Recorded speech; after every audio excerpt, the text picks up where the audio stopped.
ابو نصر سیاد نامی ایک شخص اپنی بیوی اور ایک بچے کے ساتھ غربت و افلاس کی زندگی بسر کر رہا تھا۔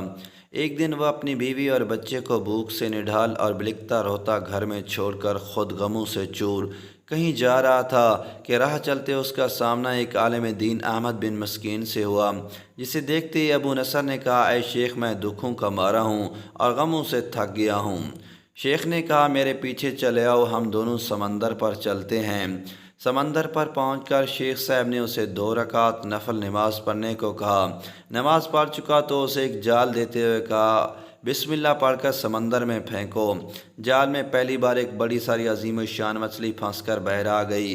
شیخ صاحب نے ابو نصر سے کہا، اس مچھلی کو جا کر فروخت کرو اور حاصل ہونے والے پیسوں سے اپنے اہل خانہ کے لیے کچھ کھانے پینے کا سامان خرید لینا۔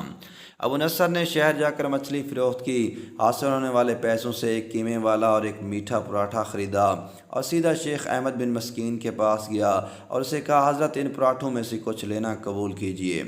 شیخ صاحب نے کہا، اگر تم نے اپنے کھانے کے لیے جال پھینکا ہوتا تو کسی مچھلی نے نہیں پھنسنا تھا۔ میں نے تمہارے ساتھ نیکی کی، گویا اپنی بھلائی کے لیے کی تھی، نہ کہ کسی اجرت کے لیے۔ تم یہ پراٹھے لے کر جاؤ اور اپنے اہل خانہ کو کھلاؤ۔ ابو نصر پراٹھے لیے خوشی خوشی اپنے گھر کی طرف جا رہا تھا کہ اس نے راستے میں بھوکوں ماری ایک عورت کو روتے دیکھا، جس کے پاس ہی اس کا بے حال بیٹا بھی بیٹھا تھا۔ ابو نصر نے اپنے ہاتھوں میں پکڑے ہوئے پراٹھوں کو دیکھا اور اپنے آپ سے کہا کہ اس عورت اور اس کے بچے اور اس کے اپنے بچے اور بیوی میں کیا فرق ہے؟ معاملہ تو ایک جیسا ہی ہے، وہ بھی بھوکے ہیں اور یہ بھی بھوکے ہیں، پراٹھے کن کو دے؟ عورت کی آنکھوں کی طرف دیکھا تو اس کے بہتے آنسو نہ دیکھ سکا اور اپنا سر جھکا لیا۔ پراٹھے عورت کی طرف بڑھاتے ہوئے کہا، یہ لو، خود بھی کھاؤ اور اپنے بیٹے کو بھی کھلاؤ۔ عورت کے چہرے پر خوشی اور اس کے بیٹے کے چہرے پر مسکراہٹ پھیل گئی۔ ابو نصر غمگین دل لیے واپس اپنے گھر کی طرف یہ سوچتے ہوئے چل دیا کہ اپنے بھوکے بیوی بیٹے کا کیسے سامنا کرے گا۔ گھر جاتے ہوئے راستے میں اس نے ایک منادی والا دیکھا جو کہہ رہا تھا، ہے کوئی جو اسے ابو نصر سے ملا دے؟ لوگوں نے منادی والے سے کہا، یہ دیکھو تو، یہی تو ہے ابو نصر۔ اس نے ابو نصر سے کہا، تیرے باپ نے میرے پاس آج سے 20 سال پہلے 30,000 درہم امانت رکھے تھے، مگر یہ نہیں بتایا تھا کہ ان پیسوں کا کرنا کیا ہے۔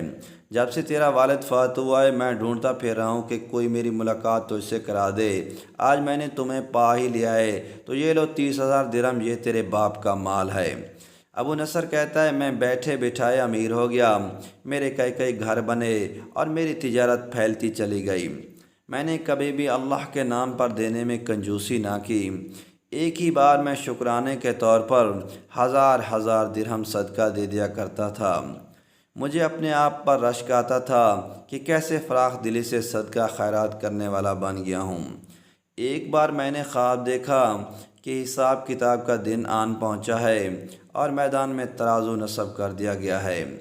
منادی کرنے والے نے آواز دی، ابو نصر کو لایا جائے اور اس کے گناہ و ثواب تولے جائیں۔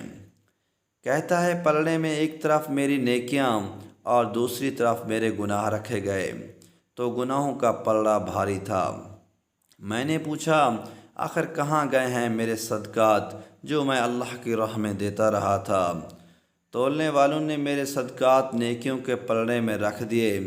ہر ہزار درہم کے صدقہ کے نیچے نفس کی شہوت، میری خود نمائی کی خواہش اور ریاکاری کا ملمہ چڑھا ہوا تھا، جس نے ان صدقات کو روئی سے بھی زیادہ ہلکا بنا دیا تھا۔ میرے گناہوں کا پلڑا ابھی بھی بھاری تھا۔ میں رو پڑا اور کہا، ہائے رے، میری نجات کیسی ہوگی؟ منادی والے نے میری بات کو سنا تو پھر پوچھا، ہے کوئی باقی اس کا عمل تو لے آؤ۔ میں نے سنا ایک فرشتہ کہہ رہا تھا، ہاں، اس کے دیے ہوئے 2 پراٹھے ہیں جو ابھی تک میزان میں نہیں رکھے گئے۔ وہ 2 پراٹھے ترازو پر رکھے گئے تو نیکیوں کا پلڑا اٹھا ضرور، مگر ابھی نہ تو برابر تھا اور نہ ہی زیادہ۔ منادی کرنے والے نے پھر پوچھا، ہے کچھ اس کا اور کوئی عمل؟ فرشتے نے جواب دیا، ہاں، اس کے لیے ابھی کچھ باقی ہے۔ منادی نے پوچھا، وہ کیا؟ کہا، اس عورت کے آنسو جسے اس نے اپنے 2 پراٹھے دیے تھے۔ عورت کے آنسو نیکیوں کے پلڑے میں ڈالے گئے، جن کے پہاڑ جیسے وزن نے ترازو کے نیکیوں والے پلڑے کو گناہوں کے پلڑے کے برابر لا کھڑا کر دیا۔ ابو نصر کہتا ہے میرا دل خوش ہوا کہ اب نجات ہو جائے گی۔ منادی نے پوچھا کوئی کچھ اور باقی عمل اس کا؟ فرشتے نے کہا ہاں، ابھی اس بچے کی مسکراہٹ کو پلڑے میں رکھنا باقی ہے جو پراٹھے لیتے ہوئے اس کے چہرے پر آئی تھی۔ مسکراہٹ کیا پلڑے میں رکھی گئی، نیکیوں والا پلڑا بھاری سے بھاری ہوتا چلا گیا۔ منادی کرنے والا بول اٹھا یہ شخص نجات پا گیا ہے۔ ابو نصر کہتا ہے میری نیند سے آنکھ کھل گئی اور میں نے اپنے آپ سے کہا اے ابو نصر، آج تجھے تیرے بڑے بڑے صدقوں نے نہیں بلکہ آج تجھے تیری 2 روٹیوں نے بچا لیا۔ دوستو، اس طرح کے مزید ویڈیوز کے لیے چینل کو سبسکرائب کریں۔